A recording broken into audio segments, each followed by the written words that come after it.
Halo sahabatku, apa kabar kalian hari ini? Semoga selalu sehat, bahagia, dan dilimpahi rezeki yang luar biasa ya. Siap-siap, karena kali ini cerita Momo akan mengajak kalian masuk ke dalam sebuah kisah yang menguji harga diri dan kesabaran seorang istri. Kisah tentang pengkhianatan yang dibungkus dengan rasa malu dan meremehkan. Bayangkan, suami Anda malu mengajak Anda ke acara paling penting di kantornya, hanya karena katanya, Anda tidak pandai dandan. Parahnya lagi, ia malah menggandeng gundiknya, si sekretaris glamor, dan mempertontonkan kemesraan mereka. Tapi mereka tidak tahu. Sang istri, Lia, punya rahasia besar yang lebih mewah dari seluruh gedung kantor mereka. Dan di malam itu, Lia datang bukan untuk menangis, tapi untuk menagih harga diri. Dia akan berdiri di depan semua orang dan berkata, "Aku pemilik resto mewah ini." Apakah Lia berhasil mempermalukan suami dan pelakornya? Apakah harga diri Lia terbayar lunas? Yuk, bantu Momo agar semangat bercerita. Jangan lupa untuk like video ini, subscribe channel Cerita Momo, dan nyalakan lonceng notifikasinya. Dan yang paling penting, komen di bawah dengan nama, asal kota, dan ketik hadir. Kita mulai ceritanya. Keheningan di rumah minimalis modern itu selalu terasa seperti kain tebal yang membungkus rahasia, bukan kedamaian. Di satu sisi, ada Lia, yang kesehariannya tampak sederhana. Rambutnya selalu diikat seadanya, wajahnya jarang tersentuh riasan mahal, dan pakaiannya lebih mementingkan kenyamanan daripada mode. Ia adalah definisi istri yang sibuk mengurus rumah tangga, seolah dedikasinya hanya sampai pada kebersihan lantai dan hidangan di meja makan.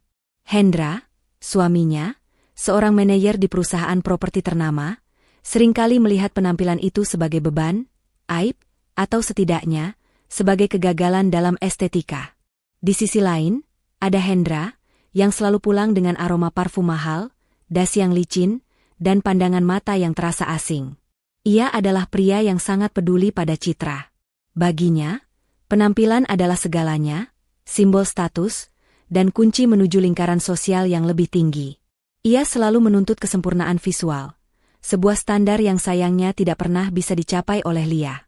Ejekan dan cemoohan Hendra terhadap penampilan Lia sudah menjadi menu harian. Disampaikan dengan nada datar namun menusuk, membuat harga diri Lia terkikis sedikit demi sedikit. Suatu sore, sebuah undangan mewah tergeletak di meja marmer ruang tamu. Undangan itu berlapis emas, berukir elegan, dan mencantumkan nama Mr. Mrs. Hendra Dirgantara. Ini adalah undangan untuk acara gala dinner tahunan kantor Hendra, sebuah ajang bergengsi di mana para eksekutif dan pasangan mereka akan berkumpul di salah satu restoran paling eksklusif di kota. Malam itu adalah panggung untuk memamerkan kesuksesan, koneksi, dan, tentu saja, pasangan hidup yang menunjang citra. Hendra pulang malam itu dengan suasana hati yang sangat cerah. Tetapi pandangannya langsung berubah keruh saat melihat Lia sedang menyirami tanaman di teras, hanya mengenakan kaos rumahan yang longgar. "Lia," panggil Hendra, suaranya terdengar dingin dan berjarak. "Lihat ini." Ia mengangkat undangan itu tinggi-tinggi. Acara kantor tahunan, gala dinner. Tempatnya di restoran mahkota, tempatnya para jet set. Bukan warung kaki lima. Lia menghampirinya, senyumnya tulus. "Wah, mewah sekali. Aku sudah lama tidak berdandan, mungkin aku harus beli gaun baru ya, sekalian rias di salon yang bagus." Senyum Lia langsung pada melihat ekspresi Hendra. Suaminya tertawa, tawa yang bukan humor, melainkan sebuah hinaan yang terbungkus rapi. "Gaun baru? Salon yang bagus?" Hendra mengulangi dengan nada mengejek yang sangat jelas. "Lia, sadarlah. Kamu pikir membeli gaun seharga puluhan juta bisa menyembunyikan fakta bahwa kamu tidak punya selera? Kamu tidak punya sens terhadap kemewahan, dan selamanya hanya akan terlihat seperti pembantu yang pakai gaun mahal." Jantung Lia terasa tertusuk. Kalimat itu bukan yang pertama, tapi entah mengapa kali ini rasanya lebih menyakitkan. "Aku bisa belajar, Hen. Aku istrimu, aku akan berusaha tampil sebaik mungkin untuk mendukungmu di sana." Suara Lia merendah, mencoba mempertahankan sisa-sisa harapannya. Hendra melipat undangan itu dengan kasar dan menyimpannya di saku jas. "Tidak perlu. Semuanya sudah terlambat. Aku tidak mau mengambil risiko." Aku tidak mau para klien dan atasanku melihat betapa jomplangnya istriku dengan istri eksekutif lainnya. Aku butuh pendamping yang bisa menaikkan martabatku, bukan menjatuhkannya. Ia berjalan menuju kamar, meninggalkan Lia berdiri membeku. Lia berusaha menahan air mata, namun cairan panas itu sudah membasahi pipinya. Ia tidak bisa memahami mengapa suaminya sendiri bisa begitu kejam dan merendahkan dirinya. Ia bukan wanita bodoh. Ia tahu ia punya banyak kelebihan lain, tapi di mata Hendra, semua itu tidak berarti apa-apa tanpa penampilan luar yang, wah. Puncaknya terjadi 2 hari kemudian. Bu Dewi, ibu mertua Lia, datang berkunjung. Kedatangan Bu Dewi selalu menjadi alarm bahaya bagi Lia, karena Bu Dewi adalah replika Hendra dalam hal kesombongan dan penilaian berdasarkan materi. Bu Dewi duduk anggun di sofa, menyesap teh yang dibuat Lia, sambil menatap Lia dari ujung rambut sampai ujung kaki dengan pandangan meremehkan. Hendra sudah cerita soal gala dinner itu, Lia? Ya, Bu, jawab Lia pelan. Baguslah dia sadar diri. Kalau kamu yang mendampingi Hendra, dia bisa kehilangan kontrak besar. Kamu tahu kan, di dunia bisnis, istri itu adalah perpanjangan citra suami. Hendra butuh wanita yang elegan, tahu tata krama sosial, dan yang paling penting, pandai bergaul. Lia ingin membela diri, menjelaskan bahwa ia adalah lulusan terbaik di fakultasnya dan menjalankan bisnis catering yang sukses, walaupun Hendra tidak tahu seberapa suksesnya, tetapi ia memilih diam. Berdebat dengan Bu Dewi hanya akan menambah sakit hati. Oh ya, Hendra sudah memutuskan siapa yang akan mendampinginya, kata Bu Dewi, dengan senyum puas. Sudah sewajarnya dia memilih yang terbaik. Tentu saja, Siska. Nama itu, Siska, membuat napas Lia tercekat. Siska bukan hanya sekretaris pribadi Hendra, tapi juga wanita yang akhir-akhir ini sering disebut-sebut oleh kolega Hendra. Selalu dekat, selalu mendampingi Hendra di berbagai acara. Desas-desus perselingkuhan mereka sudah menjadi rahasia umum, meskipun Lia selalu menolaknya mentah-mentah di dalam hati. Sekarang, Bu Dewi, ibu mertuanya sendiri, mengonfirmasi kecurigaan terbesarnya. Siska? Maksud ibu, sekretaris Hendra? Tanya Lia, suaranya bergetar. Tentu saja. Siska itu tahu caranya berdandan. Dia tahu bagaimana berbicara dengan istri-istri CEO. Dia cantik, pintar, dan tidak akan membuat Hendra malu, kata Bu Dewi, tanpa sedikit pun empati. Kamu sebaiknya diam di rumah saja. Jaga dapur. Itu sudah paling pantas untukmu. Jangan coba-coba mengganggu acara mereka. Keluarlah. Kamu tidak pantas berada di lingkarannya. Kalimat itu, keluarlah. Kamu tidak pantas, menjadi titik balik. Ini bukan lagi soal penampilan atau riasan. Ini adalah penghinaan telak. Pengkhianatan terbuka yang direstui oleh ibu mertua. Malam itu, saat Hendra kembali dari kantor, Lia menghampirinya. Matanya sudah tidak berair, melainkan memancarkan api yang dingin dan tajam. Kamu akan mengajak Siska ke gala dinner itu? Tanya Lia tanpa basa-basi. Hendra tidak mengelak. Ia justru menyahut dengan sikap arogan. Ya. Dan jangan coba-coba membuat drama. Ini demi karierku. Siska tahu bagaimana bertingkah laku. Dia sempurna untuk acara seperti itu. Kamu hanya akan jadi bayangan gelap yang membuat orang bertanya-tanya. Jadi, perselingkuhan kalian, yang direstui oleh ibu, demi karir, desak Lia. Ini bukan selingkuh, Lia. Ini adalah partnership profesional. Siska tahu dunia ini, kamu tidak. Sekarang, minggir. Aku lelah, jawab Hendra sambil mendorong bahu Lia dan masuk ke kamar mandi. Lia tidak bergerak. Ia berdiri di sana, di tempat yang sama saat ia pertama kali menerima undangan itu. Semua rasa sakit, penghinaan, dan kekecewaan mengkristal menjadi satu tekad, membalas. Ia sadar, selama ini ia terlalu sibuk menjaga citra Hendra sebagai istri yang baik dan penurut, sampai lupa bahwa ia sendiri punya citra dan harga diri yang harus diselamatkan. Ia berjalan ke kamar kerjanya, sebuah ruangan yang selalu Hendra anggap sebagai gudang karena isinya hanya laptop dan beberapa berkas. Ia mengunci pintu, menyalakan laptopnya, dan membuka folder tersembunyi yang menyimpan rahasia kekayaannya. Di sana, tertulis jelas, PT Mahakarya Rasa Indonesia, Mahkota Group. Jaringan restoran mewah yang namanya Hendra sebut-sebut dengan bangga. Lia mengangkat ponselnya dan menghubungi nomor yang sudah lama ia hafal. Nomor Mila, sahabat karibnya, seorang penata gaya dan desainer ternama. "Mil, aku butuh bantuanmu." Pria itu sudah kelewatan. Dia menantangku. Suara Lia tenang, namun di dalamnya tersimpan janji kehancuran. "Aku mau kau siapkan segalanya. Pakaian, riasan, tatanan rambut. Malam gala dinner itu, aku akan datang. Dan aku akan tunjukkan pada suamiku, siapa sebenarnya wanita yang dia anggap tidak pantas dandan, itu." Setelah menutup telepon, Lia segera menghubungi nomor lain, sebuah kontak yang sangat formal dan profesional. Itu adalah nomor Pak Tito, seorang pengacara andal yang juga merupakan konsultan hukum perusahaannya. "Pak Tito, ini Lia. Rencana yang sudah kita diskusikan setahun lalu, kita laksanakan sekarang. Tolong siapkan surat gugatan cerai, beserta semua dokumen penarikan aset atas nama PT. Saya ingin semua fasilitas yang dipakai Hendra, mobil, kartu kredit perusahaan, dan aset yang masih terikat dengan kontrak bisnis kita, dibekukan atau ditarik pada malam acara itu juga. Ya, di restoran Mahkota. Biar mereka tahu, siapa yang selama ini membiayai kemewahan palsu mereka." Rasa sakit di hati Lia belum hilang. Tetapi kini rasa sakit itu berganti menjadi adrenalin dan tekad. Ia menatap pantulan dirinya di jendela. Ia mungkin tidak pandai berdandan untuk menyenangkan suaminya, tetapi ia sangat pandai membangun kerajaan bisnis rahasia. Malam gala dinner itu, Lia akan datang, bukan sebagai Mrs. Hendra yang memalukan, tetapi sebagai pemilik mahkota yang sesungguhnya. Ia akan menuntut kembali harga dirinya. Keputusan telah dibuat, dan bagi Lia, tidak ada lagi jalan untuk kembali. Kata-kata kasar Hendra dan restu penghinaan dari Bu Dewi telah membakar habis kesabaran terakhirnya. Ia tidak lagi melihat suaminya sebagai pasangan hidup, melainkan sebagai sebuah masalah bisnis yang harus segera diselesaikan dengan kerugian seminimal mungkin. Kebanyakan wanita mungkin akan menangis, meratap, atau menyerang balik secara emosional, namun Lia adalah seorang ahli strategi.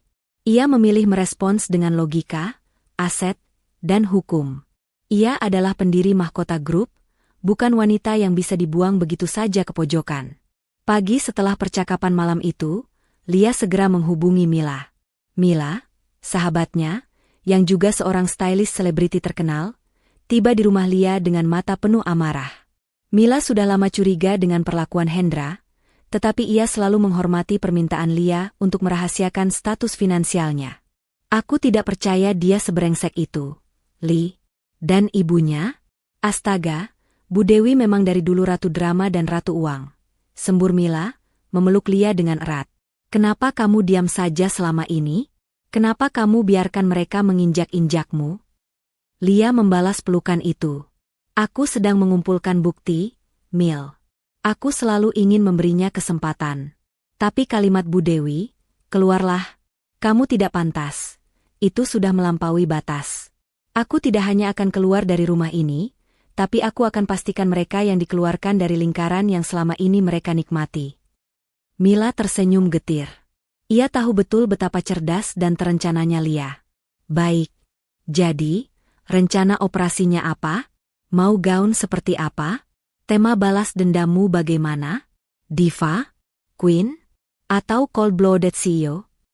Lia menarik napas, matanya memancarkan ketenangan seorang jenderal yang siap berperang. "Aku tidak mau terlihat seperti wanita yang baru saja dirias. Aku mau terlihat seperti aku yang sebenarnya, versi terbaik. Gaun yang elegan, berkelas, tidak terlalu terbuka, tapi memberikan aura kekuasaan. Ingat, Mil, aku bukan datang sebagai tamu Hendra. Aku datang sebagai pemilik restoran Mahkota." Mila manggut-manggut. Dimengerti. Gaun yang mencerminkan kekayaan tanpa perlu berteriak. "Aku akan kerahkan tim terbaikku. Dalam 3 hari ke depan, kamu hanya fokus pada mental dan Pak Tito. Biar urusan penampilan jadi urusanku." Sore itu, Bu Dewi datang lagi. Kali ini ia tidak datang sendirian. Ia membawa Siska, sekretaris Hendra, yang tampil sangat mencolok dengan gaun ketat dan riasan tebal, seolah ingin segera mengumumkan kemenangannya. "Lia, Kemari sebentar. Ada yang perlu kamu pelajari, panggil Bu Dewi dengan nada memerintah. Lia keluar dari dapur, tangannya masih beraroma masakan. Kontrasnya begitu mencolok dengan Siska yang duduk santai sambil memainkan rambutnya. Siska ini sudah aku anggap seperti anak sendiri, kata Bu Dewi, memeluk Siska dengan bangga. Lihat dia, Lia. Coba kamu perhatikan cara dia berpakaian, cara dia membawa diri. Kamu harusnya bisa begini. Jangan cuma bisa berkutat di dapur saja. Siska tersenyum sinis. Iya, Bu. Lia, kamu tahu, Hendra sering bilang kalau dia malu setiap kali ada acara kantor yang harus membawa pasangan. Dia selalu menolak promosi karena takut rekan-rekannya tahu dia punya istri seperti kamu. Lia menatap Siska lurus di mata, senyumnya tipis dan dingin. Begitu? Kasihan sekali suamiku harus berkorban sebesar itu demi karirnya. Ya? Bu Dewi tertawa renyah, mengira Lia sudah pasrah. Makanya, Lia, besok malam di gala dinner itu, biar Siska yang mendampingi Hendra. Siska sudah menyiapkan gaunnya yang seharga 2 kali lipat gajimu setahun. Kamu urus saja rumah, dan jangan sampai kamu membuat masalah, apalagi muncul di sana. Ingat, keluarlah. Kamu tidak pantas. Siska menambahkan dengan nada merendahkan. Betul, Lia. Restoran mahkota itu sangat eksklusif. Kamu pasti tidak akan nyaman. Biar kami saja yang menjaga nama baik Hendra. Lia mengambil keputusan untuk tidak membantah. Ia membiarkan mereka menikmati ilusi kemenangan mereka. Ia hanya mengangguk pelan. Baik, Bu. Saya mengerti. Saya tidak akan mengganggu acara Hendra dan Siska. Jawaban Lia yang terlalu pasrah justru membuat Bu Dewi dan Siska puas dan semakin meremehkan. Mereka tidak tahu, Lia sebenarnya sedang mengendalikan perahu itu untuk menabrak gunung es. Setelah Bu Dewi dan Siska pergi, Lia segera berkonsentrasi pada langkah selanjutnya, eksekusi hukum. Ia harus memblokir semua celah. Lia kemudian menemui Pak Tito di kantornya. Pak Tito adalah seorang pengacara senior yang tahu persis seberapa besar kekayaan Lia. Ia adalah satu-satunya orang, selain Mila, yang tahu bahwa Hendra dan Bu Dewi hidup dalam gelembung kemewahan palsu yang didanai oleh Lia. Mobil mewah Hendra, cicilan rumah yang selalu ia banggakan, bahkan kartu kredit, perusahaan, Hendra, semuanya terkoneksi langsung dengan rekening mahkota grup milik Lia. Semua dokumen sudah siap, Bu Lia. Gugatan cerai dengan bukti pengkhianatan yang kuat, serta surat kuasa penarikan aset. Saya sudah menyiapkan tim eksekusi untuk bertindak tepat pukul 8 malam di lokasi. Semua aset fisik Hendra yang terkait dengan mahkota grup akan ditarik malam itu juga, jelas Pak Tito sambil menyerahkan berkas tebal. Lia membaca berkas itu dengan teliti, tatapannya tidak goyah. Pastikan semua berjalan mulus, Pak Tito. Saya ingin pengungkapan kepemilikan restoran menjadi puncak dari penghinaan mereka. Mereka harus tahu siapa yang mereka injak-injak. Tentu, Bu Lia. Tapi apakah Bu Lia yakin tidak akan ada gejolak di acara penting seperti itu? Tanya Pak Tito hati-hati. Gejolak itu justru yang saya inginkan, Pak. Saya ingin seluruh kolega kantor Hendra menjadi saksi bisu kehancuran citra palsunya. Jika dia malu dengan istri yang tidak pandai dandan, biarkan dia menanggung malu yang jauh lebih besar, karena menjadi pria yang tidak punya apa-apa selain pakaian di badannya. Jawab Lia. Lia menghabiskan 2 hari berikutnya dalam kesunyian. Ia memasak seperti biasa, membersihkan rumah seperti biasa, tetapi pikirannya sibuk dengan perhitungan bisnis dan persiapan mental. Ia tidak membeli gaun di butik, melainkan diimpor khusus oleh Mila dari Paris. Bukan gaun yang norak, melainkan gaun haute couture yang sederhana, elegan, dan harganya sebanding dengan gaji Hendra selama 5 tahun. Riasan yang disiapkan Mila bukan untuk mengubahnya menjadi orang lain, tetapi untuk menonjolkan kecantikan alaminya, kecantikan yang selama ini tertutup oleh peran istri rumahan yang sederhana. Semua persiapan dilakukan secara rahasia. Lia menggunakan pintu belakang, menyamar dengan topi dan kacamata besar setiap kali bertemu Mila dan Pak Tito, memastikan Hendra tidak mencium gelagat apapun. Hendra sendiri sibuk memanjakan Siska, membelikannya perhiasan dan mengajarinya tentang etiket sosial, tanpa menyadari bahwa ia sedang menghias gundiknya dengan uang yang sebenarnya milik istrinya yang ia hina. Malam terakhir sebelum gala dinner, Hendra bahkan tidak repot-repot berbicara dengan Lia. Ia sibuk menelpon Siska, membicarakan detail acara dan gaun yang akan mereka kenakan. Lia mendengar semuanya dari kamar sebelah, tetapi ia tidak lagi merasa sakit. Rasa sakit itu telah bermetamorfosis menjadi kekuatan. Lia tahu persis apa yang akan terjadi. Hendra dan Siska akan memasuki restoran dengan penuh percaya diri, memamerkan kemesraan palsu mereka di depan semua orang. Mereka akan tertawa di atas penderitaan Lia. Mereka akan merasa berhasil mengusir Lia dari lingkaran sosial Hendra. Tapi mereka salah. Malam itu, bukan hanya gaun dan riasan yang akan Lia kenakan. Ia akan mengenakan mahkota kekuasaan yang sesungguhnya. Ia akan mengubah malam yang seharusnya menjadi panggung kemuliaan Hendra, menjadi panggung kehancuran yang tak terlupakan. Lia tersenyum, senyum seorang wanita yang siap mengubah kutukan. Keluarlah. Kamu tidak pantas, menjadi deklarasi kemenangan yang sangat mahal harganya. Malam yang dinanti-nantikan tiba. Di luar, langit malam tampak gelap dan sunyi, tetapi di balik pintu rumah Lia dan Hendra, ada gejolak yang jauh lebih besar dari badai. Hendra, dengan setelan jas tuxedo hitam yang tampak mahal, sibuk mondar-mandir. Ia tampak gembira sekaligus tegang, karena malam ini adalah pembuktian citra dirinya di mata rekan-rekan bisnis. Ia tidak henti-hentinya menyemprotkan parfum, memastikan setiap helai rambutnya jatuh sempurna. Di kamarnya, Lia melihat bayangan Hendra di cermin. Hendra bahkan tidak repot-repot bertanya bagaimana kabar Lia, atau apa yang akan Lia lakukan malam itu. Baginya, Lia sudah dipastikan terkurung di rumah, menjalankan perannya sebagai istri yang terhina dan penurut, seperti yang telah diperintahkan Bu Dewi. Hendra menelepon Siska. Nada bicaranya sangat mesra, jauh berbeda dari nada dingin yang selalu ia gunakan untuk berbicara dengan Lia. Sayang, kamu sudah di sana? Aku sudah siap. Aku akan menjemputmu sekarang. Jangan lupa, kita harus tampil paling mencolok malam ini. Lia mendengarkan setiap kata dengan saksama. Kata-kata mesra Hendra tidak lagi melukai, tetapi memperkuat tekadnya. Ia melihat jam di dinding, pukul 18. Hendra akan berangkat sebentar lagi untuk menjemput Siska. Tepat pukul 18.30, Hendra keluar dari rumah. Dia mengunci pintu dari luar, tindakan yang sengaja ia lakukan untuk memastikan Lia tidak bisa keluar dan mempermalukannya. Senyum puas terukir di wajahnya saat mobil mewahnya melaju meninggalkan pelataran. Ia merasa telah sukses mengendalikan situasi dan menyingkirkan masalah bernama Lia. 5 menit setelah mobil Hendra menghilang dari pandangan, suasana di dalam rumah berubah drastis. Lia, yang tadinya hanya mengenakan daster rumahan, bergerak cepat. Ia tidak panik menghadapi pintu yang terkunci. Menggunakan kunci cadangan yang ia simpan rapi di balik bingkai foto, Lia membuka pintu dan segera bergerak ke garasi tersembunyi.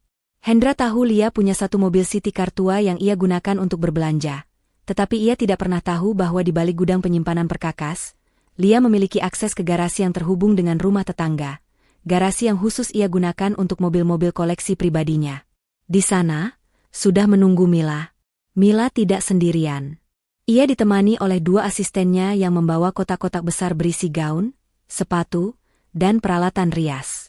Gila, Lee.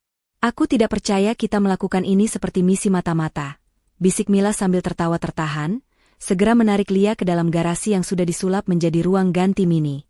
Mereka yang memulainya, Mil. Aku hanya menyelesaikan drama yang mereka ciptakan, jawab Lia, matanya penuh determinasi. Proses transformasi dimulai dengan cepat dan profesional. Mila dan timnya bekerja seperti mesin. Mereka tidak berusaha mengubah Lia menjadi orang lain, tetapi mengangkat Lia, pemilik mahkota grup, yang selama ini tersembunyi. Riasan yang diaplikasikan tipis, namun berhasil menonjolkan fitur wajah Lia yang elegan dan cerdas. Rambut Lia yang biasanya diikat asal, kini ditata menjadi sanggul modern yang anggun. Gaun yang dipilih Mila adalah gaun panjang berwarna midnight blue, dengan potongan alain yang sederhana namun terbuat dari sutra terbaik. Gaun itu tidak memiliki payet atau hiasan mencolok, namun tekstur dan jatuhnya kain sudah berteriak, kemewahan tanpa perlu pamer. Begitu Lia mengenakan gaun itu, aura yang terpancar sangat berbeda. Ia bukan lagi istri yang takut dikeluarkan, melainkan wanita berkuasa yang siap mengambil alih panggung. Ini dia, Ratu Mahkota, seru Mila kagum. Hendra pasti akan jantungan saat melihatmu. Siska akan terlihat seperti pembantu yang mengenakan gaun pinjaman di sampingmu. Lia menatap bayangannya di cermin. Ia tersenyum, bukan senyum kepuasan, melainkan senyum kebenaran yang terungkap. Bukan hanya penampilanku, Mil. Aku ingin Hendra sadar bahwa bukan dia yang malu punya istri sepertiku, tapi aku yang malu punya suami sepertinya. Tepat pukul 19.30, Lia dan Mila meninggalkan garasi melalui pintu rahasia. Di luar, sudah menunggu sebuah mobil mewah hitam dengan kaca gelap, dikemudikan oleh sopir pribadi Lia. Mobil itu meluncur menuju restoran mahkota. Sementara itu, di dalam restoran mahkota, suasana gala dinner sudah ramai. Hendra dan Siska menjadi pusat perhatian. Siska, mengenakan gaun merah menyala yang terlalu ketat, terlihat sangat berusaha menarik perhatian. Hendra, bangga menggandeng Siska, berjalan berkeliling, menyapa atasan dan kolega. Cantik sekali Siska. Jauh lebih berkelas dari istrimu, bisik salah satu rekan Hendra. Hendra tersenyum lebar. Tentu saja. Lia? Dia lebih baik di rumah mengurus dapur. Dia tidak cocok dengan suasana seperti ini. Siska tertawa kecil, menikmati peran barunya sebagai pendamping resmi. Mereka berdua menikmati ilusi kemenangan mereka, tidak menyadari bahwa waktu mereka tinggal menghitung menit. Tiba-tiba, ponsel Hendra bergetar. Sebuah notifikasi aneh muncul. Itu adalah pesan dari bank dan perusahaan kartu kredit, bertubi-tubi masuk. Apa ini? Hendra mengerutkan kening. Kartu kreditmu tidak bisa digunakan, Siska? Siska terkejut. Tidak mungkin, Hani. Aku baru saja menggeseknya untuk membeli wine termahal, tapi ditolak. Hendra mencoba menghubungi banknya, tetapi sambungan terputus-putus. Ia mulai gelisah. Kejadian itu terasa janggal, tetapi ia segera menepisnya. Ia tidak tahu, di saat yang sama, tim Pak Tito sudah mulai bergerak, membekukan semua aset yang terhubung dengan mahkota grup milik Lia. Tepat pukul 20, mobil Lia berhenti di depan restoran mahkota. Lia turun dari mobil, dengan penampilan yang begitu memesona, semua orang di luar restoran menoleh. Lia berjalan dengan anggun, ditemani Mila, menuju pintu utama. Di dalam, Hendra dan Siska sedang di tengah-tengah pidato CEO perusahaannya. Mereka terlihat sangat bangga. Tiba-tiba, pintu besar restoran terbuka. Cahaya dari luar menyinari sosok Lia yang berdiri tegak di ambang pintu. Suara musik latar yang riuh seketika meredup. Bisikan heboh menyebar cepat di antara para tamu. Mereka semua terkesima. Mereka tahu itu adalah istri Hendra, Lia, tetapi aura yang dipancarkan wanita di pintu itu adalah aura yang asing, penuh percaya diri dan kekuasaan. Keterkejutan Hendra sangat nyata. Ia sedang tertawa bangga, tetapi tawa itu langsung terhenti di tenggorokannya. Matanya melebar, seolah melihat hantu. Ia melihat Lia, istrinya, yang katanya tidak pantas berdandan, kini berdiri bak seorang ratu. Gaunnya, tatanan rambutnya, kalung berlian yang melingkari lehernya, semuanya memancarkan kekayaan otentik yang jauh melampaui usaha keras Siska. Siska yang berdiri di samping Hendra, wajahnya langsung pucat pasi. Ia menyadari kualitas gaun yang dikenakan Lia, ia tahu itu bukan gaun biasa. Rasa percaya dirinya yang tadinya meluap, seketika menguap digantikan rasa terancam. Lia tidak berjalan ke arah Hendra. Ia justru berjalan lurus ke arah panggung, tempat di mana CEO dan para petinggi perusahaan Hendra berada. Mereka semua menyambut Lia, bukan dengan sapaan basa-basi, melainkan dengan hormat yang mendalam. Hendra mencoba berbisik panik kepada Siska, kenapa dia ada di sini? Siapa yang mengundangnya? Bukankah dia dikunci di rumah? Sebelum Siska sempat menjawab, Lia sudah mengambil alih mikrofon. Ia memegang benda itu dengan tenang, menatap lurus ke arah Hendra dan Siska. Kepanikan di hati Hendra semakin membesar. Ia tahu ada sesuatu yang sangat salah. Malam ini, ia tidak hanya akan kehilangan citra, tetapi juga segalanya yang selama ini ia banggakan. Malam pelarian Lia dari rumah hanyalah awal dari keterkejutan terbesar dalam hidup Hendra. Keheningan yang mencekam menyelimuti Grand Ballroom restoran mahkota. Semua mata tertuju pada Lia, yang kini berdiri di atas panggung, menggenggam mikrofon dengan elegan. Ia tidak perlu berteriak. Ketenangannya sudah menjadi teriakan yang paling keras. Hendra dan Siska berdiri mematung di tengah kerumunan. Ekspresi wajah mereka campuran antara kepanikan yang membeku dan kebingungan yang memalukan. Mereka tidak hanya terkejut melihat penampilan Lia, tetapi juga terintimidasi oleh sambutan hormat yang diterima Lia dari para petinggi perusahaan, termasuk CEO Hendra sendiri, yang baru saja menyalaminya. Hendra mencoba berbisik pada Siska, ini pasti salah. Mungkin dia hanya kenal salah satu dari mereka. Cepat, Siska, pura-pura tidak kenal dia, atau suruh dia turun. Namun, kaki Hendra seolah terpaku pada lantai marmer. Ia merasakan tatapan tajam dari puluhan kolega, yang kini mulai berbisik-bisik, tidak hanya membahas kecantikan mendadak Lia, tetapi juga kegugupan yang tidak biasa dari Hendra dan Siska. Lia memulai bicara, suaranya lembut, namun menggema jelas di seluruh ruangan. Selamat malam. Terima kasih kepada Bapak Ibu sekalian yang sudah hadir dalam acara yang sungguh luar biasa ini. Saya merasa terhormat bisa berada di sini. Hendra menarik napas lega. Ia berpikir, mungkin Lia hanya ingin menyapa atau menyampaikan ucapan selamat datang sebagai istri salah satu manajer. Lihat, Siska, dia hanya ingin mencoba gaun barunya. Bisik Hendra, berusaha mengendalikan detak jantungnya yang bergemuruh. Namun, senyum Lia seketika berubah, dari keramahan menjadi ketegasan. Ada satu hal yang perlu saya sampaikan sebelum Bapak Ibu sekalian melanjutkan menikmati hidangan malam ini. Malam ini, perkenankan saya memperkenalkan diri lagi. Saya Lia. Dan sebagai salah satu dari kami, saya ingin menyambut kalian semua ke tempat yang sangat spesial ini. Apa maksudnya? Salah satu dari kami? Siska mendesis ke Hendra. Dia gila, Hen. Suruh dia turun sekarang sebelum dia membuat malu. Hendra, didorong rasa takut kehilangan muka, melangkah maju. Lia, cukup. Turun sekarang juga. Teriak Hendra, suaranya sedikit pecah. Lia mengabaikan teriakan suaminya. Ia menatap lurus ke arah Hendra, seolah Hendra adalah titik kecil di kejauhan. Saya melihat ada kegaduhan kecil di sana, ujar Lia, menyindir. Namun, saya tidak punya waktu untuk drama. Saya hanya ingin mengkonfirmasi satu hal. Restoran ini, tempat acara gala dinner eksklusif kalian malam ini diselenggarakan, adalah salah satu properti di bawah naungan perusahaan saya. Perusahaan saya, Mahkota Group. Bagaikan ledakan senyap, pengakuan itu menyebar dengan cepat. Keheningan total kembali terjadi, jauh lebih pekat dari sebelumnya. Hendra terhuyung mundur. Siska menutupi mulutnya dengan tangan, matanya terbelalak lebar. Mahkota Group. Itu salah satu jaringan restoran terbesar di Asia Tenggara, bisik seorang direktur kepada rekannya. Dan wanita itu, Lia, istri Hendra, tapi dia selalu terlihat sederhana. Lia melanjutkan, suaranya kini penuh otoritas. Beberapa dari kalian mungkin mengenal saya sebagai ibu rumah tangga yang sederhana, yang dianggap tidak pandai dandan, dan tidak pantas hadir di tempat seperti ini.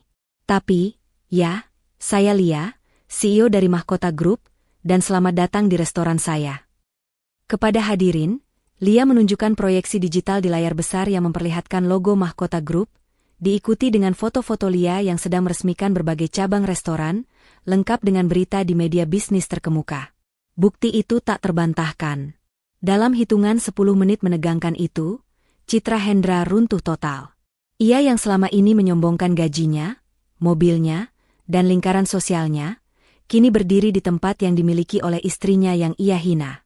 Ironisnya, pesta yang ia gunakan untuk memamerkan gundiknya, justru diadakan di atas tanah istrinya. Hendra, yang kini wajahnya sepucat kertas, mencoba meredam keadaan. Lia, apa-apaan ini? Ini pasti salah paham. Hentikan lelucon ini. Ia berjalan cepat ke arah panggung, berusaha merebut mikrofon dari tangan Lia. Namun, sebelum Hendra mencapai tangga panggung, sebuah suara bariton yang tegas terdengar dari belakang. Mohon maaf, Tuan Hendra. Saya rasa Anda perlu mendengarkan semua ini. Yang berbicara adalah Pak Tito, yang kini muncul dari pintu samping, didampingi oleh 2 pengawal berbadan tegap dan seorang jurusita. Kehadiran Pak Tito, pengacara yang sangat terkenal di dunia korporat, memperjelas bahwa ini bukan lelucon, melainkan masalah hukum yang serius. Perkenalkan, saya Pak Tito, pengacara pribadi Bu Lia sekaligus konsultan hukum Mahkota Group, kata Pak Tito, mengambil alih panggung dan menunjukkan sebuah berkas resmi. Saya di sini atas kuasa penuh dari klien saya, Bu Lia, untuk melaksanakan tindakan hukum yang telah lama tertunda. Pak Tito menatap tajam ke arah Hendra. Tuan Hendra, mohon perhatikan. Saat ini, semua fasilitas yang Anda nikmati, mobil sedan mewah Anda, kartu kredit, perusahaan Anda, dan cicilan rumah yang Anda tempati, semuanya dibekukan dan ditarik kembali. Alasannya sederhana. Semua aset tersebut terdaftar atas nama anak perusahaan Mahkota Group, yang mana pemiliknya adalah Bu Lia. Tidak mungkin. Mobil itu milikku. Aku yang membayarnya. Teriak Hendra, suaranya histeris, membuat gemuruh yang memudar di antara tamu kembali riuh. Pak Tito tersenyum sinis. Anda membayar cicilan, Tuan Hendra, dengan gaji Anda. Tapi perlu Anda ketahui, gaji Anda selama setahun hanya mampu menutupi kurang dari 10% dari total nilai aset yang telah kami investasikan di sana. Selama ini, Mahkota Group yang menanggung sisanya sebagai biaya operasional. Siska, yang mendengar pengungkapan ini, mendadak menjauh dari Hendra. Ia mulai menyadari bahwa ia tidak sedang menggandeng seorang eksekutif kaya, melainkan seorang pria yang selama ini hidup dari kemurahan hati istrinya yang kini dihinanya. Lia, yang kini berdiri di samping Pak Tito, menatap Hendra dengan rasa kasihan yang dingin. Kamu malu punya istri yang tidak pandai dandan. Hen? Aku lebih malu punya suami yang ternyata tidak punya apa-apa.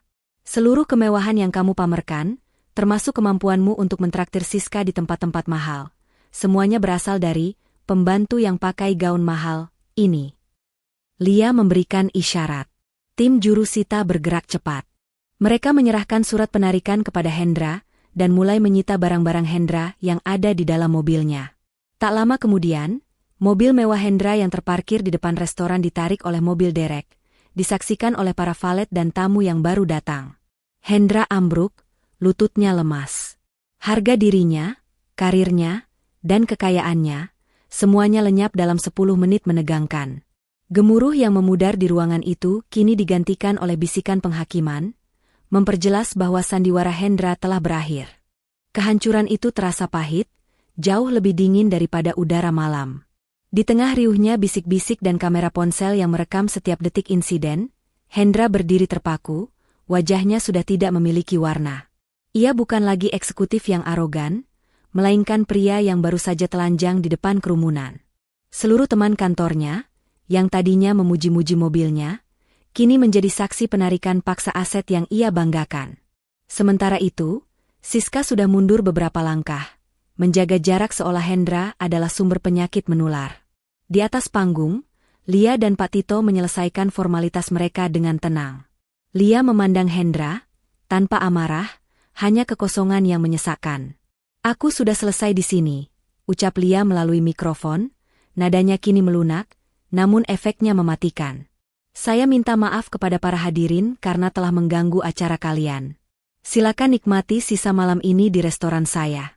Dan untuk Hendra, Lia menoleh, surat cerai akan menyusul di meja kerjamu, jika kamu masih punya meja kerja besok. Lia turun dari panggung, tidak menoleh lagi ke arah Hendra. Ia berjalan keluar restoran dengan anggun, dikawal oleh Mila dan sopirnya. Kepergian Lia meninggalkan lubang hitam yang menghisap semua kehormatan Hendra. Hendra mencoba memegang tangan Siska. Siska, katakan sesuatu. Ini semua palsu, kan? Katakan pada mereka. Siska menepis tangan Hendra. Sorot matanya kini penuh penghinaan. Palsu? Mobilmu baru saja ditarik di depan mata semua orang. Kamu bilang kamu kaya, kamu bilang kamu manajer sukses. Ternyata kamu hanya menumpang hidup pada istrimu yang kamu hina. Aku tidak mau ada urusan dengan pria bangkrut. Siska segera berbalik dan berjalan cepat meninggalkan ballroom, meninggalkan Hendra sendirian di tengah cemoohan kolega. Hendra kini menjadi tontonan, dikelilingi oleh tatapan sinis. Manajer seniornya menghampiri dengan ekspresi murka. Hendra, kamu tidak hanya mempermalukan dirimu sendiri, tapi juga perusahaan. Menggunakan aset yang sebenarnya milik perusahaan lain? Dan ini semua terjadi di acara gala dinner? Besok, kamu urus administrasi pemecatanmu. Hendra terhuyung keluar dari restoran mahkota, berjalan kaki di sepanjang trotoar.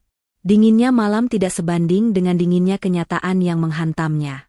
Ia tidak punya mobil, ia tidak punya kartu kredit, dan ia tidak punya pekerjaan. Ia hanya punya satu tempat tujuan, rumahnya, atau lebih tepatnya, rumah Lia. Keesokan paginya, kekacauan yang terjadi di restoran mahkota sudah menjadi berita panas di kalangan korporat. Gosip itu menyebar cepat, merusak total reputasi Hendra. Sementara itu, Bu Dewi terbangun di pagi hari dengan suasana hati yang ceria. Ia sudah membayangkan betapa gemilangnya penampilan Hendra dan Siska di pesta tadi malam. Ia segera menelepon Hendra. "Hendra, bagaimana pestanya? Apakah Siska sukses membuat semua orang iri? Aku yakin Lia pasti menangis di rumahnya, menyadari betapa jauh kelasnya dibandingkan Siska," kata Bu Dewi dengan nada puas. Namun, jawaban Hendra terdengar putus asa. "Bu, aku diusir dari kantor. Mobilku ditarik. Semua kartuku diblokir. Aku tidak punya apa-apa lagi, Bu." Bu Dewi tertawa keras, mengira Hendra sedang melucu. "Jangan bercanda. Memangnya siapa yang berani menarik mobilmu? Itu mobil mewah, Hen." "Lia, Bu. Istriku. Dia pemilik Mahkota Group. Restoran tempat kita berpesta malam itu, dia pemiliknya. Dan semua yang kita miliki selama ini adalah miliknya." Suara Hendra pecah. Bu Dewi terdiam. Kesenangannya lenyap, digantikan rasa takut yang dingin. Ia segera bergegas ke rumah Lia. Ia menemukan Lia sedang duduk tenang di ruang tamu, sudah berganti pakaian menjadi kemeja putih sederhana, tampak lebih santai dari sebelumnya. Di samping Lia duduk Pak Tito, dengan berkas-berkas di tangannya. "Lia, apa-apaan ini? Kamu main drama apa lagi?" "Tidak lucu," teriak Bu Dewi, amarahnya menutupi rasa takutnya. Lia menatap Bu Dewi, ekspresinya datar. "Saya tidak main drama, Bu. Saya hanya menuntut hak saya. Saya minta Ibu ingat kata-kata Ibu sendiri. Keluarlah. Kamu tidak pantas." "Nah, sekarang saya yang meminta, silakan Ibu dan Hendra keluar dari rumah ini." "Ini rumah anakku," seru Bu Dewi. Pak Tito segera menyela. "Maaf, Bu Dewi. Berdasarkan sertifikat kepemilikan yang ada di tangan saya, rumah ini dibeli dan dicicil sepenuhnya atas nama PT Mahkota Group, yang mana Bu Lia adalah pemegang saham mayoritas. Hendra hanya tercantum sebagai penghuni. Anda berdua tidak memiliki hak hukum atas properti ini lagi." "Tidak mungkin. Aku yang memilih cat temboknya. Aku yang menanam bunga mawar di taman." Bu Dewi histeris, menyadari bahwa kemewahan yang ia nikmati selama ini adalah ilusi yang didanai oleh menantu yang ia hina. "Betul, Bu," kata Lia. "Dan saya sudah memberikan Anda waktu 24 jam untuk mengemasi barang-barang pribadi Anda dan Hendra.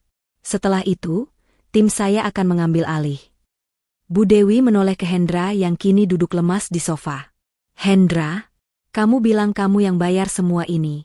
Kamu berbohong pada ibumu sendiri." "Aku tidak tahu, Bu. Dia tidak pernah bilang." Hendra menangis terseduh-seduh, menyadari betapa bodohnya ia membuang berlian demi sepotong kaca. Ia menyesal telah meremehkan istrinya. Lia berdiri. "Saya sudah selesai, Pak Tito. Silakan selesaikan sisanya." Lia berjalan ke pintu, lalu berhenti. Ia menoleh ke Hendra dan Bu Dewi yang kini tampak tua dan tak berdaya. "Kalian meremehkan saya karena saya tidak pandai dandan. Saya harap kalian sadar, penampilan luar bisa dibeli, tapi kehormatan dan kecerdasan tidak. Kalian bisa menyita waktu saya, tapi kalian tidak akan pernah bisa menyita aset saya." Lia pun melangkah keluar dari rumah itu. Ia meninggalkan rumah yang penuh kenangan pahit itu untuk memulai kehidupan barunya. Ia tidak pergi dalam keputusasaan, melainkan dalam kemunculan dari balik sunyi yang penuh kemenangan, meninggalkan Hendra dan Bu Dewi dalam kekacauan penyesalan dan kemiskinan yang baru mereka sadari. Kekacauan di rumah Lia dan Hendra segera diikuti oleh keheningan yang mematikan. Hendra dan Bu Dewi hanya memiliki beberapa koper lusuh berisi barang-barang pribadi mereka. Mereka telah diusir, bukan oleh musuh, melainkan oleh wanita yang mereka anggap tidak berarti dan hanya pantas mengurus dapur. Hendra, yang sehari sebelumnya masih mengenakan jas mahal dan memamerkan jam tangan mewah, kini hanya mengenakan kaos kumal, duduk termenung di sebuah kamar kontrakan kecil yang berhasil ia sewa dengan sisa uang tunai yang tersisa. Bu Dewi tidak berhenti menyalahkan Hendra. "Kamu. Semua ini gara-gara kamu. Kenapa kamu bodoh sekali tidak tahu kalau istrimu itu CEO rahasia? Kita sudah hidup enak, dan sekarang kita harus tinggal di tempat sempit seperti ini," teriak Bu Dewi. Air matanya kini bukan lagi drama, melainkan tangisan penyesalan yang tulus karena kehilangan kemewahan. Hendra hanya diam, pikirannya diselimuti kabut penyesalan dan ketakutan. Ia bukan hanya kehilangan aset material, tetapi juga masa depannya. Citranya di kalangan kolega dan atasannya hancur berkeping-keping. Tepat saat Hendra sedang merenungi nasibnya, sebuah amplop besar berlogo perusahaan properti tempat ia bekerja, diselipkan dari bawah pintu kontrakan. Amplop itu bukan berisi gaji atau pesangon, melainkan sebuah surat resmi yang ditandatangani oleh Departemen Hukum perusahaan. Hendra membuka surat itu dengan tangan gemetar. Isinya membenarkan ketakutan terbesarnya, ia dipecat secara tidak hormat. Namun, yang lebih mengerikan, surat itu juga mengumumkan bahwa perusahaan telah memulai audit internal menyeluruh terhadap semua proyek yang pernah ditangani Hendra selama 2 tahun terakhir. Sehubungan dengan terkuaknya dugaan penggunaan aset perusahaan untuk kepentingan pribadi yang tidak sesuai prosedur, serta pelanggaran etika dan moral yang disaksikan publik, perusahaan telah memutuskan untuk melakukan pemutusan hubungan kerja tidak hormat. Selain itu, berdasarkan laporan kecurangan dan potensi kerugian finansial yang timbul dari proyek-proyek yang Anda tangani, kami akan melakukan audit internal. Kami meminta Anda kooperatif dan siap menghadapi konsekuensi hukum jika ditemukan adanya penyimpangan. Hendra menjatuhkan surat itu. Bukan hanya karena ia dipecat, tetapi karena kata-kata, laporan kecurangan dan potensi kerugian finansial, menusuk langsung ke titik terlemahnya. Hendra memang tidak sepenuhnya bersih. Selama masa jabatannya, ia sering memanipulasi laporan biaya operasional dan menyetujui kontrak dengan supplier tertentu yang memberinya komisi gelap, terutama pada proyek-proyek besar yang ia tangani. Ia merasa aman karena Lia, yang ia anggap bodoh, tidak akan pernah tahu menahu soal bisnis. Namun, Hendra tidak tahu bahwa laporan kecurangan dan potensi kerugian finansial itu bersumber dari data yang sangat spesifik, data yang hanya bisa diakses oleh orang-orang tertentu di lingkaran atas perusahaan. Ia tidak menyadari bahwa sebelum Lia melancarkan serangan di gala dinner, Pak Tito telah bekerja di balik layar, menggunakan koneksi dan informasinya untuk mengarahkan perusahaan Hendra agar mencium adanya penyimpangan. Lia tahu, untuk menjamin kehancuran total Hendra, ia harus menghancurkan fondasi profesionalnya, bukan hanya pernikahannya. Sementara Hendra tenggelam dalam ketakutan akan penjara, Lia berada di kantornya yang mewah, di puncak gedung pencakar langit. Ia sedang mengadakan rapat darurat dengan Pak Tito dan Mila, bukan untuk merayakan kemenangan, melainkan untuk mengamankan posisi bisnisnya. "Bu Lia, Hendra sudah dipecat, dan proses audit internal sedang berjalan. Ini akan memakan waktu, tapi hampir pasti dia tidak akan bisa mendapatkan pekerjaan di sektor ini lagi," lapor Pak Tito. Siska juga dipecat dari posisinya dan reputasinya hancur. Tidak ada lagi yang mau mendekati Hendra. Lia mengangguk. "Bagus. Kita harus pastikan Hendra tidak bisa menggunakan celah apapun untuk menyeret perusahaan saya ke dalam masalah hukum. Dia mungkin putus asa dan mencoba menyerang balik." "Semua sudah diantisipasi, Bu. Dokumen gugatan cerai sudah dikirimkan dan akan segera diproses di pengadilan. Gugatan itu juga mencakup tuntutan ganti rugi atas kerugian non-material akibat perlakuan KDRT verbal dan perselingkuhan," tambah Pak Tito. Mila, yang duduk di samping Lia, tampak lebih fokus pada penampilan Lia. "Li, kamu luar biasa di pesta itu. Sekarang, dengan reputasimu yang terangkat sebagai CEO yang tegas, aku rasa ini saatnya mahkota grup go public dengan identitasmu. Dunia harus tahu kamu siapa." Lia menatap keluar jendela, memandang cakrawala kota yang tampak seperti berada di bawah kendalinya. "Tentu saja, Mil. Aku menyembunyikan identitasku bukan karena malu, tapi karena ingin menjaga privasi dan menghindari orang-orang yang hanya mengincar uang. Tapi sekarang, identitasku adalah senjata. Kita akan membuat pengumuman resmi. Ini adalah babak baru bagi Lia, dan juga mahkota grup. Lia kemudian meminta Pak Tito untuk menyiapkan strategi litigasi yang agresif. Ia tahu bahwa Hendra, yang didorong Bu Dewi, pasti akan mencoba melawan di pengadilan, mungkin dengan menuduh Lia melakukan konspirasi atau pencemaran nama baik. Lia harus siap dengan setiap bukti, termasuk rekaman cemoohan Hendra dan Bu Dewi, serta semua bukti transfer dana rahasia dari Mahkota Group ke rekening Hendra. Strategi Lia berfokus pada dua hal. Pengamanan penuh aset, memastikan Hendra tidak memiliki klaim sedikitpun atas asetnya, menggunakan bukti perselingkuhan dan KDRT verbal sebagai alasan moral yang kuat untuk pengadilan. Penghancuran reputasi total, memastikan Hendra tidak hanya bangkrut secara finansial, tetapi juga karir. Audit internal yang sedang berjalan adalah kunci untuk mencapai hal ini. Malam itu, Hendra mencoba menghubungi Lia. Panggilan dari nomor tidak dikenal masuk ke ponsel Lia.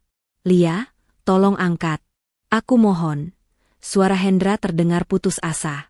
Lia mengangkatnya, suaranya dingin dan profesional. "Ini Lia, ada keperluan apa?" "Lia, tolong hentikan audit itu. Aku mohon. Aku bisa dipenjara. Aku salah, aku minta maaf. Aku menyesal sudah menghinamu. Aku menyesal tidak memilihmu di gala dinner itu." Hendra meratap. "Penyesalanmu terlambat, Hendra," jawab Lia datar. "Aku sudah memberimu bertahun-tahun kesempatan. Aku memberimu segalanya. Dan sebagai balasannya, kamu menginjak-injak harga diriku. Audit itu bukan urusanku, itu urusan mantan perusahaanmu. Itu adalah konsekuensi dari perilakumu sendiri. Hadapi saja." Lia menutup telepon. Ia tidak merasakan kemenangan yang manis, tetapi kepuasan yang dingin. Ancaman dari surat resmi dan audit internal adalah akhir yang setimpal bagi seorang pria yang menilai orang lain hanya dari penampilan. Ia kini telah mengamankan babak baru dalam hidupnya. Sebuah babak di mana ia akan hidup dengan mahkota sejati, kecerdasan dan integritasnya. Setelah Lia memutus panggilan telepon putus asa dari Hendra, ia merasa seolah beban bertahun-tahun telah terangkat dari pundaknya. Tidak ada lagi rasa bersalah, hanya fokus pada masa depan. Fase berikutnya dari strategi balas dendamnya bukanlah lagi soal konfrontasi pribadi, melainkan tentang pengukuhan identitas dan legitimasi di mata publik dan hukum. Gugatan cerai resmi telah dilayangkan oleh Pak Tito. Berkas tebal itu tidak hanya mencantumkan perselingkuhan Hendra dengan Siska sebagai alasan, tetapi juga menambahkan tuntutan atas KDRT verbal yang selama bertahun-tahun dilakukan Hendra dan Bu Dewi. KDRT verbal ini diperkuat dengan beberapa rekaman suara yang diam-diam dikumpulkan oleh Mila saat Bu Dewi dan Hendra secara terbuka meremehkan Lia. Lia ingin memastikan bahwa di mata pengadilan, ia tidak hanya meninggalkan suaminya, tetapi juga melarikan diri dari lingkungan yang toksik dan merendahkan. Di sisi lain, kehidupan Hendra dan Bu Dewi semakin terpuruk. Mereka kesulitan mencari pekerjaan karena berita pemecatan Hendra dan isu audit internal telah menyebar luas. Siska, yang kini juga menganggur, menolak semua panggilan Hendra, memastikan ia benar-benar memisahkan diri dari pria yang kini dicap bangkrut dan terhina. "Bagaimana mungkin Lia punya bukti rekaman? Kenapa kamu tidak pernah memberitahuku tentang Mahkota Group?" Bu Dewi meraung di kontrakan mereka, meninju Hendra yang hanya bisa menunduk. "Aku tidak tahu, Bu. Dia sangat tertutup soal pekerjaannya. Aku selalu pikir dia hanya punya bisnis catering kecil-kecilan." Hendra menjawab, kini menyadari bahwa rahasia terbesar Lia bukanlah soal tidak bisa berdandan, melainkan soal kekayaan yang ia sembunyikan untuk menghindari keserakahan keluarganya. Dia punya Mahkota Group, restoran-restoran mewah itu, dan kita menghinanya setiap hari. Sekarang kita tidak punya apa-apa. Bu Dewi menangis histeris. Penyesalan mereka sudah bercampur dengan kemarahan pada diri sendiri, karena telah menghancurkan satu-satunya sumber kemewahan mereka. Sementara itu, Lia mengambil langkah besar yang menjadi master stroke dalam rencana strateginya, pengungkapan resmi identitasnya. Di sebuah konferensi pers eksklusif yang diadakan di salah satu restoran andalan Mahkota Group, Lia tampil di hadapan media bisnis dan gaya hidup. Ia tidak datang sebagai istri Hendra yang terhina, tetapi sebagai CEO yang tegas dan berwibawa. Di sampingnya, berdiri Pak Tito, dan di belakangnya, Mila sebagai konsultan brandingnya. "Selamat pagi. Saya Lia, Dan saya adalah CEO serta pendiri dari Mahkota Group, kata Lia, memulai pidatonya. Konferensi pers itu menjadi berita utama dalam hitungan jam. Media tidak hanya terkejut karena pemilik jaringan restoran raksasa itu adalah wanita yang selama ini jarang terekspos, tetapi juga karena waktu pengumumannya yang bertepatan dengan skandal Hendra. Mengapa baru sekarang Anda mengungkapkan identitas Anda, terutama setelah skandal yang melibatkan suami Anda? Tanya seorang reporter dengan berani. Lia tersenyum tipis, sebuah senyum yang menunjukkan kekuatan. Selama bertahun-tahun, saya memilih hidup sederhana dan tertutup untuk menjaga privasi. Saya ingin fokus membangun bisnis tanpa gangguan dari motivasi materialistis. Namun, ketika kerahasiaan itu disalahgunakan untuk merendahkan dan menghina harga diri saya merasa sudah waktunya kebenaran diungkapkan. Saya ingin membuktikan bahwa wanita yang dianggap tidak pandai dandan, bisa memiliki kekuatan dan kekayaan yang jauh melampaui standar dangkal yang ditetapkan orang lain. Lia kemudian secara terbuka mengkonfirmasi gugatan cerainya dan alasan dibaliknya. Ia tidak menyebut nama Hendra, tetapi ia berbicara tentang pentingnya menghargai pasangan dan tidak mengukur nilai seseorang dari penampilan atau uang. Saya meninggalkan pernikahan ini untuk menyelamatkan harga diri saya. Dan kini, saya mendedikasikan diri sepenuhnya pada bisnis saya. Tutup Lia. Dampak dari pengungkapan ini sangat masif. Reaksi publik, terutama wanita, langsung berpihak pada Lia. Ia menjadi simbol pemberdayaan wanita yang melawan peremehan. Hendra dan Bu Dewi, serta Siska, kini dicap sebagai pihak yang serakah dan dangkal. Posisi hukum, pengungkapan ini sangat menguntungkan di pengadilan.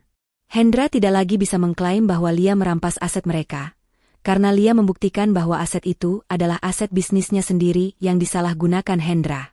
Bukti perselingkuhan dan KDRT verbal semakin memperkuat posisi Lia. Tekanan pada Hendra menerima tekanan besar-besaran, bukan hanya dari pengadilan, tetapi juga dari pandangan publik. Ia tidak bisa melarikan diri dari skandal tersebut, karena Lia kini adalah berita nasional. Pengungkapan rahasia kekayaan Lia menjadi puncak tertinggi dari strategi balas dendamnya.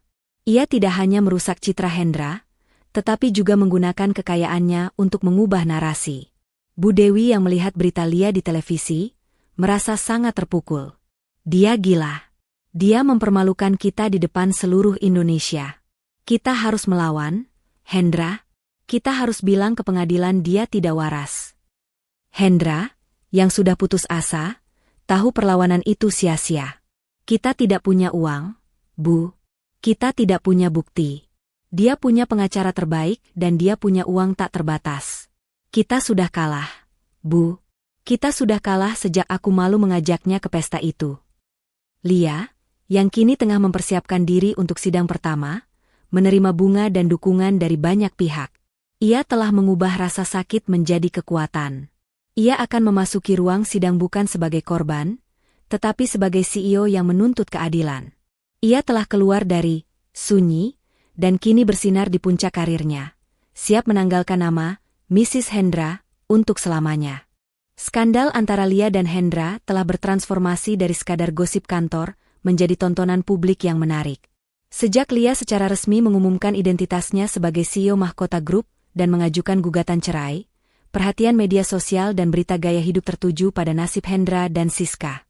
Cerita ini menjadi perdebatan nasional. Narasi tentang kesetiaan, harga diri, dan bahaya meremehkan pasangan. Hendra dan Bu Dewi merasakan dampak penuh dari reaksi publik dan karma sosial ini. Hendra, yang dulunya sering mengkritik Lia karena dianggap kurang berkelas, kini harus menghadapi fakta bahwa ia dicap sebagai pria yang tidak memiliki integritas dan hanya mengincar harta. Dimanapun ia berada, mulai dari warung makan sederhana hingga antrean bus, ia selalu dikenali. Bisikan sinis, tatapan menghakimi, dan bahkan foto-fotonya yang diambil diam-diam selalu mengikuti. Hendra yang hidup dari citra, kini citranya hancur total. Aku tidak tahan lagi, Bu. Semua orang melihatku seolah aku penjahat. Keluh Hendra pada Bu Dewi, yang kini tampak jauh lebih tua dan kelelahan. Mereka berdua terpaksa menjual sedikit perhiasan peninggalan keluarga untuk bertahan hidup, karena Hendra tidak bisa mendapatkan pekerjaan. Bu Dewi sendiri mengalami hal yang sama. Lingkaran sosialnya yang elit dan sombong seketika menjauh. Tidak ada lagi arisan mewah, tidak ada lagi undangan jamuan makan. Mereka yang dulu memuji-muji Hendra, kini mencemoohnya karena ketidakmampuannya mengurus keuangan dan perselingkuhannya. Bu Dewi menyadari, kehormatan yang ia cari selama ini ternyata bergantung pada kemewahan Lia, bukan pada status suaminya. Sementara itu, Siska juga tidak luput dari karma sosial. Setelah dipecat dari kantor, ia mencoba melamar ke beberapa perusahaan lain. Namun identitasnya sebagai pelakor yang merusak rumah tangga CEO Mahkota Group selalu terendus. Bahkan, beberapa merek fashion yang dulu sempat ia gunakan untuk pamer, kini secara terbuka menyatakan tidak mau berkolaborasi dengannya. Hidup glamornya yang didasarkan pada uang Hendra dan penampilannya yang mencolok kini menjadi bumerang. Ia kehilangan pekerjaan, reputasi, dan masa depannya di dunia korporat. Di sisi lain, Lia bersinar terang. Dukungan dari publik menjadikannya ikon bisnis baru. Mahkota Group meluncurkan kampanye branding baru yang berfokus pada kualitas dan integritas, yang secara halus mengaitkan nilai-nilai ini dengan perjuangan Lia. Lia, yang tadinya hanya dikenal di lingkaran bisnis internal, kini menjadi role model yang dihormati. Sidang gugatan cerai pun dimulai. Pak Tito tampil luar biasa, menyajikan bukti-bukti yang tidak terbantahkan. Ia menunjukkan bukti-bukti transfer dana dari Mahkota Group ke rekening dan aset Hendra, membantah klaim Hendra bahwa ia mandiri secara finansial. Ia juga memutarkan rekaman audio cemoohan Hendra dan Bu Dewi, yang membuat hakim dan hadirin di ruang sidang terkejut. Saat di persidangan, Hendra mencoba melakukan pembelaan diri. Ia mengaku menyesal dan memohon Lia untuk memberinya kesempatan kedua. Yang Mulia, saya mengakui kesalahan saya. Saya hanya butuh satu kesempatan lagi. Saya tahu saya menghina Lia, tapi saya mencintainya. Saya akan bekerja keras. Saya akan berubah, kata Hendra, air matanya kini tampak tulus. Namun, Lia, yang duduk di samping Pak Tito, hanya menatap dingin. Ketika hakim memberinya kesempatan untuk menanggapi, Lia berbicara dengan suara yang tenang dan tegas. Yang Mulia Hakim, penyesalan adalah hal yang mudah diucapkan ketika seseorang telah kehilangan segalanya. Saya tidak meragukan air mata Tuan Hendra, tetapi penyesalan itu datang karena hilangnya aset, bukan hilangnya harga diri saya. Selama bertahun-tahun, saya dituntut untuk keluar dari hidupnya karena saya tidak pantas. Kini, saya sudah keluar, dan saya sudah membuktikan bahwa saya lebih dari pantas. Saya tidak mencari pasangan yang bergantung pada kemewahan saya. Saya mencari kehormatan. Dan saya tidak bisa menemukannya dalam pernikahan ini. Kesaksian Lia, ditambah dengan bukti perselingkuhan dan KDRT verbal, membuat posisi Hendra tak tertolong. Hakim terlihat sangat mempertimbangkan aspek moral dan peremehan yang telah dilakukan Hendra. Dalam proses kesaksian, Mila juga dihadirkan. Ia bersaksi tentang bagaimana Hendra dan Bu Dewi berulang kali menjatuhkan mental Lia, dan bagaimana ia membantu Lia menyembunyikan kekayaannya, karena takut Hendra hanya akan memanfaatkannya. Kesaksian Mila memberikan dimensi emosional yang mendalam terhadap kasus ini, menunjukkan bahwa penderitaan Lia bukanlah rekayasa. Di sisi lain, Siska tidak berani hadir di persidangan, menambah kesan bahwa Hendra ditinggalkan sepenuhnya. Bu Dewi hadir, tetapi ia hanya bisa menunduk malu. Tidak berani mengangkat kepala melihat Lia yang kini berdiri sebagai wanita yang kuat dan berwibawa. Sidang pun ditutup, dengan pengumuman bahwa keputusan akhir akan dibacakan pada sidang berikutnya. Namun, hasil akhirnya sudah terlihat jelas. Reaksi publik dan karma sosial telah lebih dulu menghukum Hendra dan Siska, jauh sebelum palu hakim diketuk. Mereka kehilangan lebih dari sekadar uang. Mereka kehilangan martabat dan tempat di masyarakat. Hari pembacaan putusan sidang cerai akhirnya tiba. Ruang sidang dipenuhi oleh awak media dan masyarakat yang tertarik dengan kasus yang telah menjadi simbol perlawanan terhadap budaya meremehkan pasangan. Lia hadir dengan tenang dan elegan, didampingi oleh Pak Tito dan Mila. Di sudut lain, Hendra dan Bu Dewi duduk dengan kepala tertunduk. Mereka tampak lusuh, kontras dengan kilauan lampu sorot kamera yang mengarah pada Lia. Siska tidak terlihat. Ia memilih menghilang sepenuhnya dari sorotan. Sebelum hakim membacakan putusan, ia memberikan kesempatan terakhir kepada Hendra dan Bu Dewi untuk menyampaikan sepatah kata.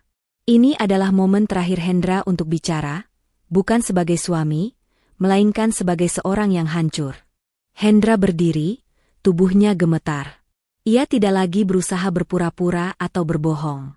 Ia menatap Lia, mata yang dulu penuh ejekan kini dipenuhi air mata penyesalan yang mendalam. Penyesalan itu lahir dari kehilangan yang nyata, dari kesadaran bahwa ia telah membuang permata demi kesombongan. Yang Mulia Hakim, dan Lia, suara Hendra serak, memecah keheningan. Saya tidak akan membantah semua bukti yang disajikan. Semuanya benar. Saya telah hidup dalam kebohongan. Saya tidak pernah benar-benar mencintai Lia. Saya mencintai citra yang bisa saya dapatkan dari uang saya, dan saya menghina Lia karena penampilan sederhananya. Hendra menarik napas dalam-dalam. Saya sangat menyesal, Lia. Bukan hanya karena saya kehilangan mobil, rumah, dan pekerjaan. Tapi karena saya baru sadar betapa bodoh dan dangkalnya saya. Saya mengira kehormatan ada pada jas mahal dan kartu kredit. Tapi kehormatan yang sebenarnya ada pada wanita yang selama ini saya permalukan. Saya tahu permintaan maaf saya tidak akan mengubah apapun, dan saya pantas mendapatkan karma ini. Saya hanya berharap, suatu hari, kamu bisa menemukan kebahagiaan sejati. Tangisan Hendra terdengar pilu. Seluruh hadirin, termasuk media, terpaku. Itu adalah pengakuan penyesalan yang jujur dari seorang pria yang telah kehilangan segalanya. Giliran Bu Dewi. Bu Dewi berdiri dengan susah payah. Ia tampak renta dan rapuh. Wajahnya yang dulu sombong kini tampak layu. Lia, ibu minta maaf, kata Bu Dewi lirih. Ibu buta, Bu. Ibu selalu mengira kekayaan itu harus terlihat. Ibu selalu membandingkanmu dengan Siska. Ibu meremehkanmu, Bu. Ibu ikut-ikutan meminta kamu keluar dari hidup kami. Ibu menyesal karena telah mengizinkan anak ibu berbuat dosa. Sekarang, kami mendapatkan balasan setimpal. Kami tidak punya apa-apa. Ibu kehilangan semua teman, semua harga diri. Kami memang pantas miskin. Ibu hanya minta satu hal, Lia, maafkan Hendra, dan maafkan ibu. Semoga kamu bahagia. Pengakuan penyesalan yang datang dari Bu Dewi ini menyentuh hati Lia. Bukan karena Lia mencari belas kasihan, tetapi karena ia melihat kebenaran dalam kata-kata Bu Dewi. Dendamnya terbayar lunas. Mereka tidak hanya dihukum secara material, tetapi juga secara moral. Hakim kemudian mengambil alih dan membacakan putusan. Setelah menimbang semua bukti perselingkuhan, KDRT verbal, dan pengakuan jujur dari Tuan Hendra di sidang terakhir ini, Pengadilan Agama memutuskan mengabulkan gugatan cerai yang diajukan oleh penggugat, Lia. Perkawinan antara Lia dan Hendra secara resmi diputus karena alasan perselingkuhan dan KDRT. Semua harta yang didaftarkan atas nama Mahkota Group sepenuhnya menjadi hak penggugat. Tergugat tidak berhak atas tuntutan harta gonogini apapun, mengingat adanya bukti pelanggaran etika perkawinan yang serius dan bukti bahwa harta yang diklaim tergugat adalah aset bisnis penggugat. Memerintahkan Tuan Hendra untuk membayar ganti rugi non-material kepada Lia, yang jumlahnya akan disesuaikan dengan kemampuan ekonominya saat ini, sebagai hukuman atas KDRT verbal yang dilakukan. Palu hakim diketuk 3 kali, menandai berakhirnya pernikahan Lia dan Hendra. Lia resmi menjadi wanita merdeka, tidak lagi terikat dengan pria yang telah menghinanya. Ia menoleh ke arah Hendra dan Bu Dewi, yang kini benar-benar menangis. Lia tidak mendekat, tetapi ia memandang mereka dengan tatapan yang damai, seolah mengatakan, perjuangan ini sudah selesai. Lia keluar dari ruang sidang, disambut sorak-sorai media dan senyum bangga dari Mila dan Pak Tito. Ia sudah mendapatkan kembali apa yang seharusnya menjadi miliknya, kehormatan, harga diri, dan kebebasan. Sementara di belakangnya, Hendra dan Bu Dewi ditinggalkan dalam penyesalan yang pahit, menyadari bahwa harga kesombongan mereka jauh lebih mahal daripada seluruh aset Mahkota Group. Beberapa bulan telah berlalu sejak palu hakim diketuk, mengakhiri kisah pahit pernikahan Lia dan Hendra. Bagi Lia, perceraian itu bukanlah akhir, melainkan awal dari babak terindahnya. Ia kini sepenuhnya fokus pada Mahkota Group, yang mengalami pertumbuhan pesat berkat publisitas positif dari kisahnya. Ia tampil di sampul majalah bisnis, menjadi pembicara inspiratif, dan menjelma menjadi ikon pengusaha wanita yang sukses, berwibawa, dan dihormati. Ia akhirnya hidup dengan mahkota sejati di puncak karir yang ia bangun sendiri. Lia pindah dari rumah yang menyimpan kenangan buruk itu. Ia membeli sebuah penthouse mewah dengan pemandangan kota, yang melambangkan kebebasan dan kekuatannya. Rumah barunya ini tidak lagi didekorasi untuk menyenangkan selera suaminya, melainkan untuk kenyamanan dan ketenangan dirinya. Mila tetap menjadi sahabat karibnya dan kini menjadi direktur branding Mahkota Group, memastikan citra Lia selalu terawat, bukan untuk mencari pujian, tetapi untuk merefleksikan kekuatan internalnya. Suatu sore, saat Lia sedang menghadiri launching cabang baru restorannya, seorang reporter mengajukan pertanyaan tentang masa lalunya. Bu Lia, setelah semua yang terjadi, apakah Anda pernah bertemu atau mendengar kabar tentang mantan suami Anda, Hendra, dan Bu Dewi? Lia tersenyum lembut. Saya sudah menutup buku itu. Namun, saya mendoakan mereka. Saya harap mereka menemukan kedamaian dan menyadari bahwa nilai seseorang tidak pernah ditentukan oleh aset atau penampilan. Saya fokus pada masa depan saya dan pertumbuhan perusahaan saya. Kenyataannya, kabar tentang Hendra dan Bu Dewi memang sampai ke telinga Lia melalui Pak Tito. Setelah sidang terakhir, Hendra benar-benar kesulitan mendapatkan pekerjaan. Reputasinya sudah rusak total, dan pengadilan memaksanya untuk membayar ganti rugi non-material kepada Lia, meski jumlahnya kecil.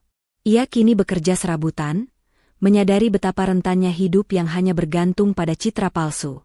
Bu Dewi terpaksa menjual semua perhiasannya dan kini tinggal di pinggiran kota, hidup dalam kesederhanaan yang ironisnya selalu ia hina. Penyesalan mereka tulus, tetapi sudah terlambat. Mereka membayar mahal untuk kesombongan mereka. Lia tidak lagi merasakan dendam. Ia telah membuktikan kepada Hendra, Bu Dewi, dan juga kepada dirinya sendiri, bahwa wanita yang dicap tidak pandai dandan, bisa memiliki kekayaan, kecerdasan, dan harga diri yang jauh melampaui siapapun yang meremehkannya. Ia berhasil mengubah kutukan menjadi kekuatan. Naila resmi bercerai dari Edo, sukses dalam karirnya, sementara Bu Hani dan Edo jatuh miskin dan menyesali perbuatan mereka. Beberapa tahun kemudian, Lia berada di puncak kesuksesan. Bisnisnya berkembang ke mancanegara. Ia tidak lagi mencari cinta, tetapi cinta yang otentik datang menghampirinya. Ia bertemu dengan seorang pengusaha yang menghargai kecerdasan, integritas, dan tawa tulusnya, bukan penampilannya semata. Lia, yang dulu takut dihakimi karena kesederhanaannya, kini justru dipuja karena otentisitasnya. Ia akhirnya menyadari bahwa mahkota sejati yang ia cari bukanlah perhiasan atau gaun mahal, tetapi rasa percaya diri yang lahir dari kerja keras dan keberanian untuk berdiri tegak setelah diinjak-injak. Lia tidak pernah mengulang kesalahan Hendra. Ia membangun hubungan barunya di atas dasar kejujuran dan rasa saling menghargai, memastikan bahwa kekayaannya tidak akan pernah menjadi alat untuk mengendalikan, melainkan hanya sebagai bonus dari sebuah kehidupan yang sudah ia menangkan. Ia telah berhasil mempermalukan mantan suami dan gundiknya di depan semua teman kantor, bukan dengan gaun termahal, tetapi dengan mengungkapkan siapa dirinya yang sebenarnya, pemilik segalanya yang mereka inginkan. Ia membuktikan bahwa harga diri seorang wanita tidak dapat diukur oleh riasan, tetapi oleh kekuatannya. Nilai dan harga diri seorang wanita tidak pernah ditentukan oleh penampilan luar, riasan, atau gaun mahal. Nilai sejati terletak pada kecerdasan, integritas, dan keberaniannya untuk berdiri di atas kaki sendiri. Jangan pernah meremehkan seseorang hanya dari bungkus luarnya, karena di baliknya mungkin tersembunyi mahkota sejati yang jauh lebih berharga dari segalanya.